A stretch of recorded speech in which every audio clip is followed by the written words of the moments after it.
ഇതൊരു തിരഞ്ഞെടുപ്പിന്റെ കാലമാണ്. ഒരുപാട് ചോദ്യങ്ങൾ ഉയരുന്ന കാലം. ആ ചോദ്യങ്ങളിൽ ഏറ്റവും മുഴങ്ങിക്കേൾക്കുന്ന ചോദ്യം വീടെവിടെ എന്ന ചോദ്യമാണ്.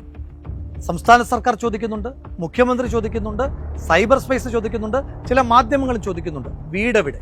ന്യായമായ ചോദ്യമാണ്. വയനാട്ടിലെ ദുരന്തം അനുഭവിച്ച മനുഷ്യന്മാർ 2 വർഷത്തോടെടുക്കുമ്പോൾ വീടെവിടെ എന്ന ആ ചോദ്യം ഉയരേണ്ടുന്ന ചോദ്യം തന്നെയാണ്. പക്ഷേ എന്റെ സംശയം, വീടെവിടെ എന്ന ആ ചോദ്യം ആദ്യം ചോദിക്കേണ്ടത് പ്രതിപക്ഷത്തോടാണോ അതോ ഈ സംസ്ഥാനം ഭരിക്കുന്ന സർക്കാരിനോടാണോ? ഞാൻ പറയും, ആ ചോദ്യം ചോദിക്കേണ്ടത് സംസ്ഥാന സർക്കാരിനോടാണ്. കാരണം ഞാനും നിങ്ങളും നമ്മളും ഒന്നിച്ചു നിന്ന് 778 കോടി രൂപ വയനാടിനെ പുനരുജ്ജീവിപ്പിക്കുവാൻ വേണ്ടി ദുരിതാശ്വാസ നിധിയിലേക്ക് അടച്ചത് സംസ്ഥാന സർക്കാരിലാണ്. സംസ്ഥാന സർക്കാരിന്റെ CMDRFിലേക്കാണ് നമ്മൾ ആ തുക കൈമാറിയിട്ടുള്ളത്. ആ തുക വെച്ചിട്ട് ഈ 2 വർഷം എടുക്കുമ്പോൾ ഈ സംസ്ഥാന സർക്കാർ എന്തെല്ലാമാണ് ചെയ്തിരിക്കുന്നത്? ദുരന്തമുണ്ടായി കൃത്യം 20 മാസമാകുമ്പോൾ ഈ സംസ്ഥാന സർക്കാർ പൂർത്തീകരിച്ച് ആ വീടുകളിൽ താമസിക്കുന്ന ഒരു മനുഷ്യനെങ്കിലും നിങ്ങൾക്ക് വയനാട്ടിൽ കാണിച്ചു തരാൻ കഴിയും? ഇല്ല. അപ്പോൾ നിങ്ങൾ പറയും, സംസ്ഥാന സർക്കാർ 178 വീടുകൾ കൈമാറിയില്ലേ? 178 വീടുകൾ കൈമാറുന്നൊരു ചടങ്ങ് നടത്തി. അത് PR-ന് വേണ്ടി, തെരഞ്ഞെടുപ്പുമായി ബന്ധപ്പെട്ട് പെരുമാറ്റച്ചട്ടം വരുന്നതിന് മുമ്പ് PR-ന് വേണ്ടി ഉപയോഗിക്കുകയും ചെയ്തു. പക്ഷേ ആ 178 വീടുകളിൽ ഒന്നിലെങ്കിലും ആളുകൾക്ക് താമസിക്കാൻ കഴിയുന്നുണ്ട്? ഇല്ല. കാരണം മഹാഭൂരിപക്ഷ വീടുകളിലും ഇലക്ട്രിഫിക്കേഷൻ പൂർത്തീകരിച്ചിട്ടില്ല. ചില വീടുകളിൽ പ്ലംബിംഗ് ആക്ടിവിറ്റീസ് പൂർത്തീകരിച്ചിട്ടില്ല. പിന്നെ എങ്ങനെയാണ് ആ വീട്ടിൽ മനുഷ്യന്മാർ താമസിക്കുക? ഇന്ന് നമ്മൾ ഈ സംസാരിക്കുന്ന ദിവസം വരെ വയനാട്ടിലെ സർക്കാർ കൈമാറിയ ഒരു വീട്ടിൽ പോലും ഒരാൾ പോലും താമസിക്കുന്നില്ല എന്ന കണക്ക് നിങ്ങളിൽ എത്ര പേർക്ക് മുന്നിൽ ഈ കേരളത്തിലെ മുഖ്യധാരാ മാധ്യമങ്ങൾ എത്തിച്ചിട്ടുണ്ട്? ഇനിയും ഇതുവരെ നമ്മൾ അക്കൗണ്ട് ചെയ്തിട്ടില്ലാത്ത, ഓഡിറ്റ് ചെയ്തിട്ടില്ലാത്ത ചില കണക്കുകളിലേക്ക് കിടക്കാം. വയനാട്ടിൽ ആകെ മുഖ്യമന്ത്രിയുടെ ദുരിതാശ്വാസ നിധിയിലേക്ക് നമ്മൾ സംഭാവന ചെയ്ത തുക 778 കോടി രൂപ. ആ 778 കോടി രൂപയിൽ സംസ്ഥാന സർക്കാർ ടൗൺഷിപ്പ് നിർമ്മിക്കുവാൻ വേണ്ടി മാത്രം ചെലവഴിക്കുന്ന തുക 299. അതായത് മിച്ചം 479 കോടി. അതിലേക്ക് കടക്കാം. ഈ 299 കോടി രൂപയ്ക്ക് വയനാട്ടിൽ ടൗൺഷിപ്പ് നിർമ്മിക്കുവാൻ കരാറ് കൊടുത്തിരിക്കുന്നത് ഊരാളുങ്കൽ ലേബർ സൊസൈറ്റിക്കാണ്. ഊരാളുങ്കൽ 299 കോടി രൂപയുടെ വയനാട്ടിലെ പുനർനിർമ്മാണ പാക്കേജ് കൊടുക്കുമ്പോൾ യാതൊരു വിധമായ ടെൻഡർ നടപടികളും പാലിക്കപ്പെട്ടിട്ടില്ല. നമ്മൾ അപ്പോഴൊന്നും ചോദിച്ചിട്ടില്ല, ഇതിനകത്ത് അഴിമതിയില്ലേ, എങ്ങനെയാണ് ടെൻഡർ ഇല്ലാതെ 299 കോടി രൂപ ഊരാളുങ്കലിൽ കൊടുക്കുന്നതെന്ന ചോദ്യം നമ്മൾ ചോദിക്കാത്തത് ഒരു ദുരന്തത്തിന്റെ സമയത്ത് ചില ആളുകൾ സൂചിപ്പിക്കുന്നത് പോലെ ശവത്തിൽ നിന്ന് മോട്ടിക്കുന്ന പണി ഈ സർക്കാർ കാണിക്കില്ല എന്ന നമ്മുടെ തെറ്റിദ്ധാരണ കൊണ്ടാണ്. ഇനി ആ കണക്കിലേക്ക് തന്നെ നമുക്ക് പോകാം. നിങ്ങൾക്കൊരു കാര്യം അറിയും, വയനാട്ടിൽ ആ ദുരന്തത്തിൽ മൊത്തം എത്ര മനുഷ്യന്മാർ കൊല്ലപ്പെട്ടിട്ടുണ്ടോ എന്നോ, ആകെ എത്ര മനുഷ്യന്മാരെയാണ് കാണാതെ പോയതെന്നുള്ള കൃത്യമായ ഒരു കണക്ക് ഇന്നത്തെ ദിവസം വരെ സംസ്ഥാന സർക്കാരിന്റെ കയ്യിലില്ല.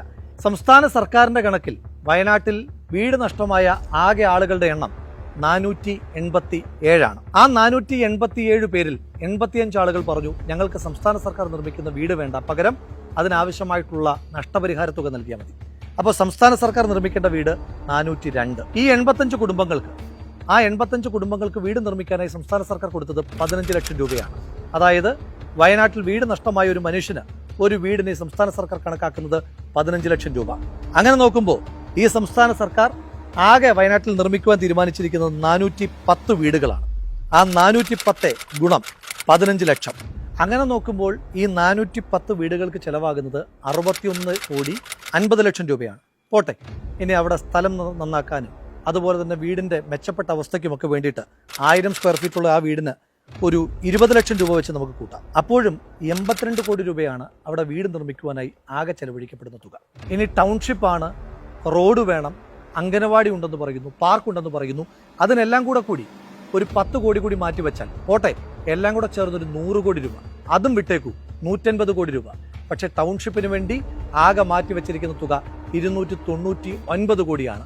അപ്പോൾ ഈ ബാക്കി 149 കോടി വെച്ച് ഈ സംസ്ഥാന സർക്കാർ ഊരാളുകളിലും കൊണ്ട് എന്ത് ചെയ്യാനാണ് ഉദ്ദേശിക്കുന്നത്?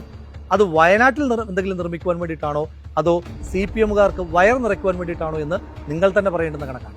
അപ്പോൾ സർക്കാരിന്റെ ദുരിതാശ്വാസ നിധിയിലെ ബാക്കി പണത്തെ പറ്റിയും ഈ 299 കോടി രൂപയിലെ ബാക്കിയെ പറ്റിയുമൊക്കെ നമുക്ക് ഓഡിറ്റ് ചെയ്യണ്ടേ? ഓഡിറ്റ് ചെയ്യാനുള്ള അവകാശം നമുക്കുണ്ട്. കാരണം അത് പ്രതിപക്ഷം കൂടി കൊടുത്ത പൈസയാണ്.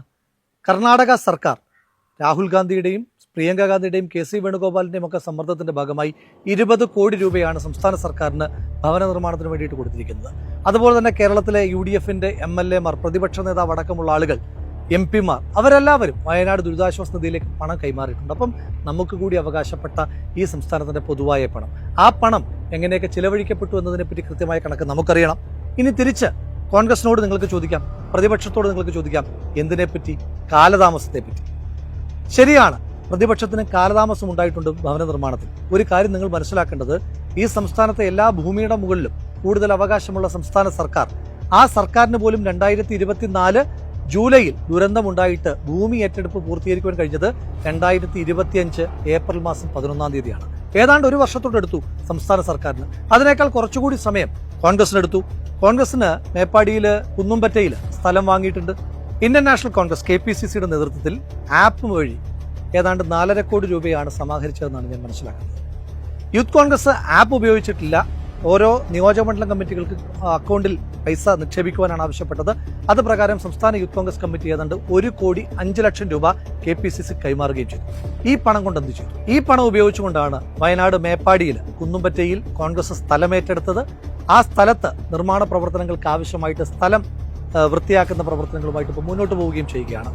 ഇനി കണക്കിനെ ഓഡിറ്റ് ചെയ്യുകയാണെങ്കിൽ, ഞാൻ യൂത്ത് കോൺഗ്രസ് പ്രസിഡന്റ് ആയിരിക്കുമ്പോഴാണ് പത്തനംതിട്ടയിൽ വെച്ച് മാധ്യമ സമ്മേളനം നടത്തിയിട്ട് ചോദിച്ചു. ഞാൻ സംസ്ഥാന യൂത്ത് കോൺഗ്രസ് കമ്മിറ്റിയുടെ സ്റ്റേറ്റ്മെന്റ്, ബാങ്ക് സ്റ്റേറ്റ്മെന്റ് എടുത്ത് കൈരളിയുടെ റിപ്പോർട്ടറോടാണ് കൊടുക്കുന്നത്. നിങ്ങളിത് പരിശോധിച്ചിട്ട് ഇന്നത്തെ ദിവസം വരെ ഈ അക്കൗണ്ടിൽ നിന്ന് 1 രൂപയെങ്കിലും പിൻവലിച്ചതായി തെളിയിച്ചാൽ ഞാൻ ആ ഉത്തരവാദിത്വത്തിൽ നിന്ന് രാജിവെക്കാം എന്നെന്ന് വെല്ലുവിളിക്കുകയും ചെയ്തിരുന്നു. ഇനി തിരിച്ച് പണം കൊടുത്തുവെന്ന് പറയുന്ന DYFIയുടെ കണക്കിനെ പറ്റി നമുക്കൊന്ന് ഓഡിറ്റ് ചെയ്യണ്ടേ? DYFI എന്നാണ് മുഖ്യമന്ത്രിക്ക് ചെക്ക് കൈമാറിയത്?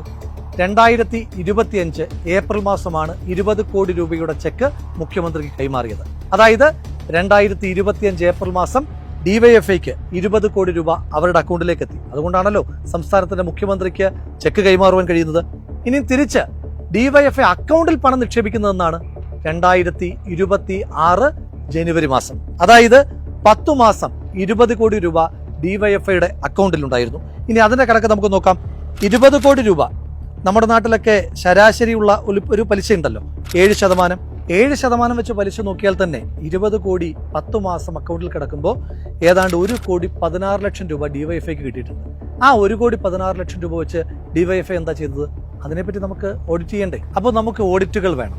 കാലതാമസത്തെപ്പറ്റി ഓഡിറ്റ് ചെയ്യണം, കിട്ടിയ പണത്തെപ്പറ്റിയും ഓഡിറ്റ് ചെയ്യണം. ആ ഓഡിറ്റ് ചെന്നെത്തുക സംസ്ഥാന സർക്കാരിലേക്കായിരിക്കും. പ്രതിപക്ഷത്തെ സംബന്ധിച്ചിടത്തോളം ഏറ്റവും എളുപ്പമുള്ള ജോലി ചോദ്യം ചോദിക്കലായിരുന്നു.